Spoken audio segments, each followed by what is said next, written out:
2024 లేదా 25లో డిగ్రీ లేదా బీటెక్ చదివారా? సాఫ్ట్‌వేర్ జాబ్ కోసం ఎదురు చూస్తున్నారా? అయితే కోడ్ జ్ఞాన్ 100 డేస్ కోర్సులో చేరండి, జాబ్ సాధించండి. నమస్తే, వెల్కమ్ టు సుమన్ టీవీ. నేను మీ యాంకర్ సిరి. ఎక్కువగా ఈ మధ్య కాలంలో డివోర్స్కి సంబంధించిన కేసెసే ఎక్కువగా అవుతున్నాయి. మరి అలాంటి సందర్భాల్లో ఎవరైనా కూడా సాక్ష్యాలుగా మెసేజ్ కావచ్చు, ఫోన్ రికార్డింగ్ కావచ్చు, వాటిని మనము ఎవిడెన్స్గా తీసుకోవచ్చా లేదా? దీనికి సంబంధించి రీసెంట్గానే సుప్రీంకోర్టు కొన్ని కీలకమైన వ్యాఖ్యలు అయితే చేయడం జరిగింది. సో మరి ఇంతకీ ఆ కేసు ఏంటి, దానికి సంబంధించిన అప్డేట్స్ గురించి ఈ రోజు మనతో మాట్లాడడానికి హైకోర్టు అడ్వకేట్ అలగిరి రవీంద్రనాథ్ గారు ఉన్నారు. అడిగి తెలుసుకుందాం. నమస్కారం సార్. నమస్తే అండి శ్రీ గారు. సార్, డివోర్స్ అన్న పదం ఈ రోజుల్లో చాలా కామన్ అయిపోయింది అని చెప్పొచ్చు. అండ్ అలాగే ఇప్పుడు మనం చూసుకుంటే ఆ డివోర్స్ ఎవరైతే తీసుకుంటున్నారో కోర్టు వైపు వెళ్ళినప్పుడు అందులో ఫోన్ రికార్డింగ్స్ కావచ్చు, మెసేజ్లు కావచ్చు, ఏవైతే ఉన్నాయో వాటిని ఎవిడెన్స్గా మనం తీసుకోవచ్చా లేదా? మరి దీనికి సంబంధించి రీసెంట్గానే సుప్రీంకోర్టు కీలకమైన వ్యాఖ్యలు అయితే చేయడం జరిగింది. ఇంతకీ అది ఏంటి, ఆ కేసుకి సంబంధించిన అప్డేట్స్ ఏంటి సార్? కరెక్టే అండి మీరు శ్రీ గారు. మీరు చెప్పినట్టుగా డివోర్స్ అనే పదం ఇటీవల కాలంలో సర్వసామాన్యం అయిపోయింది. పెళ్ళి అవుతుందో లేదో తెలియట్లేదు, కానీ పెళ్లి సంవత్సరానికి ఎన్ని పెళ్ళిళ్ళు అవుతున్నాయో తెలియట్లేదు, కానీ అంతకు మించి డివోర్స్లు మాత్రం ఏటా పెరుగుతూ వస్తూనే ఉన్నాయి డివోర్స్ కార్యక్రమాల్లో. దీనికి సంబంధించి సుప్రీంకోర్టు ఇందులో కీలకంగా మారినటువంటి ఫోన్ ఎవిడెన్సెస్, అంటే phone messages, chattings, call list, calls data, ఇదంతా కూడా సాక్ష్యంగా ఉపయోగపడదా? ఇది చాలామందికి వచ్చే సాధారణమైన డౌట్ ఇది.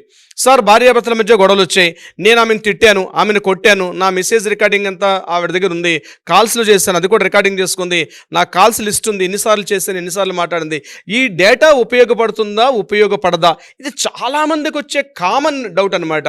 కొన్ని సందర్భాల్లో దీనికోసం రకరకాల 66B అన్ని రకాల సర్టిఫికేట్స్ ఇవ్వాలని కొన్ని వీడియోస్లు చెప్తున్నారు. అయితే దీని అంతటికి పులి స్టాప్ పెడుతూ, దీని అంతటికి కూడా ఒక కంక్లూజన్ ఇస్తూ సుప్రీంకోర్టు ఒక కేసుకు సంబంధించి తాజా ఉత్తర్వులు అయితే ఇవ్వడం జరిగింది. నేను ఆ విషయాలు మీతో షేర్ చేసుకునే ప్రయత్నం చేస్తాను శ్రీ గారు.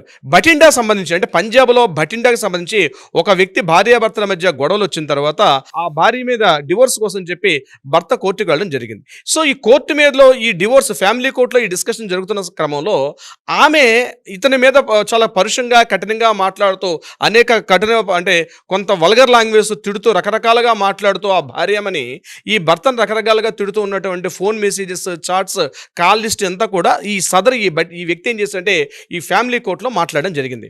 ఈ ఫ్యామిలీ కోర్టులో దీనికి డిస్కషన్స్ కానీ ప్రూఫ్స్ కోసం సబ్మిట్ చేస్తుంటే ఇమీడియట్గా ఆవిడ ఏం చేశారంటే, ఇటువంటి మెసేజెస్, కాల్స్ లిస్టు ఏదైతే ఉందో నేను మాట్లాడుతునేటప్పుడు ఇవంతా కూడా ఇది నా యొక్క ప్రాథమిక హక్కు, అంటే నా ఫండమెంటల్ రైట్కే భంగం వాటిల్లే విధంగా ఇతను రికార్డ్ చేసి ఇతను దాన్ని ఖచ్చితంగా అంటే అట్లా హోల్డ్ చేసి పెట్టడం తప్పు. ఎందుకంటే నా ఫండమెంటల్ రైట్ ఇది, నా ఫండమెంటల్ రైట్ ఇచ్చినటువంటి గోప్యత హక్కు, రహస్యమైన హక్కు ఉంది, దాన్ని ఇతను అవాయిడ్ చేస్తూ అవన్నీ బయట పెడుతున్నాడు, కోర్టు ముందు ప్రవేశపెడుతున్నాడు, ఈ డివోర్స్ ఇవి సాక్ష్యాధారాలుగా పనికిరాదు అని చెప్తూ ఆమె ఏం చేసింది, హైకోర్టును ఆశ్రయించింది. పంజాబ్ హర్యానా హైకోర్టును ఆశ్రయించింది.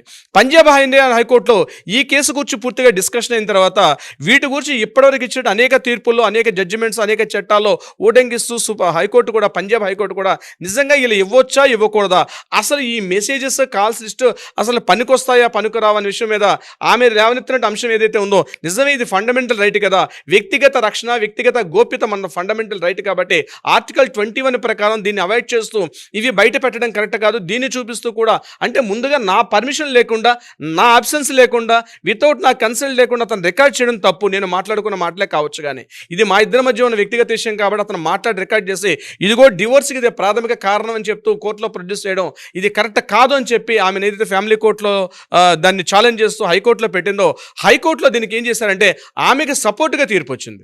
అంటే ఇలా అవును కరెక్టే, ఆమె ఫండమెంటల్ రైట్ ఇది, అలాంటివన్నీ కూడా వ్యక్తిగత రక్షణ, గోప్యత, ఇటువంటి చట్టాలకు లోబడి ఉన్నటువంటి ఇవన్నీ కూడా రికార్డింగ్స్ వెలుగులోకి తీసుకురాకూడదని చెప్పిస్తే ఇమ్మీడియట్గా ఈ బాధితుడు ఏం చేశాడంటే ఇతను మళ్ళీ సుప్రీంకోర్టును ఆశ్రయించాడు. సుప్రీంకోర్టులో ఇది కరెక్ట్ కాదు, ఈ ఫోన్స్ రికార్డింగ్స్ అన్నీ కూడా నేను ఏం ఆధారాలు చూపించాలి, నేను 4 గోడల మధ్య జరిగినటువంటి మా సంసారాన్ని నేను చూపించలేను కదా, నాకు సాక్ష్యాధారాలు కావాలి కదా, ఎందుకంటే భారతదేశంలో చట్టాలన్నీ కూడా సాక్ష్యాధారాల ప్రకారం ఎవిడెన్స్లే పనిచేస్తాయి కదా, ఎవిడెన్స్ లేకుండా మన చట్టాలు పనిచేవి. 4 గదుల మధ్య జరిగిన సంఘటన, ఆమె నన్ను తిట్టింది, లేకపోతే నేను ఆమెతో మాట్లాడాను, ఇలాంటి విషయాలన్నీ కూడా 4 గదుల మధ్య జరిగిన మా సాంసారిక విషయాల్ని నేను ఎలా వెలుగులో తీసుకొని రావాలి, ఎవిడెన్స్ చూపించమంటే ఎలా ఎవిడెన్స్ చూపిస్తాను సార్, నాకు ఉన్నటువంటి ఏకైక ఆధారం ఈ ఒక్క ఫోనే కాబట్టి ఇది కరెక్టే కాబట్టి దీన్ని మీరు యాక్సెప్ట్ చేయమని చెప్పి సుప్రీంకోర్టు అతను విన్నవించుకున్నప్పుడు Supreme Court phone recordings, messages, WhatsApp chats సంబంధించి కీలకమైన జడ్జిమెంట్ చెప్పింది రీసెంట్గా ఇవ్వడం జరిగింది. ఏమిటా జడ్జిమెంట్ అంటే ఎగ్జాక్ట్లీ కరెక్టే. ఒక హస్బెండ్ తన భార్య అనుమతి లేకుండా ఇటువంటి ఏ రోజైతే రికార్డింగ్స్ సస్పెక్ట్ చేస్తూ పెట్టాడో ఆ రోజే ఆ భార్యాభర్తల నుంచి సంబంధం చెడిపోయినట్టే. జాగ్రత్తగా అబ్జర్వ్ చేయండి. ఏ రోజైతే భార్య కానీ ఒక భర్త భార్య మీద కానీ భార్య భర్త మీద కానీ ఒకరి మీద ఒక అనుమానంగా ఒక ఎంక్వైరీ విధంగా చేస్తూ ఎప్పుడైతే అతను ఆ వీడియో రికార్డింగ్స్ చేయాలి లేకపోతే ఆ కాల్ రికార్డింగ్స్ నేను స్టోర్ చేయాలి అన్నటువంటి ఐడియా వచ్చిన రోజు నాడే వాళ్ళిద్దరి మధ్య వైవాహిక బంధం తెగిపోయినట్లే. ఇంకా కొత్తగా పెళ్లి చేసుకోవడం కోసం కొత్త రూల్స్ వర్తించవు. ఎప్పుడైతే ఆ థాట్ ప్రాసెస్ ఎప్పుడైతే స్టార్ట్ అయిందో నేను రికార్డింగ్ చేయాలి, నేను ఏదైతే ఆమె యొక్క ఇంటిమేసీ ఉందా లేదా, 4 గోడల మధ్య జరిగేది ఎట్లయితే ఉంటుందో ఎవిడెన్స్ చూపించాలంటే ఒక కారణం కావాలి. అవును, మన చట్టాలు బేస్ మన ప్రాతిపాదిక అది ఎవిడెన్స్ అన్నది.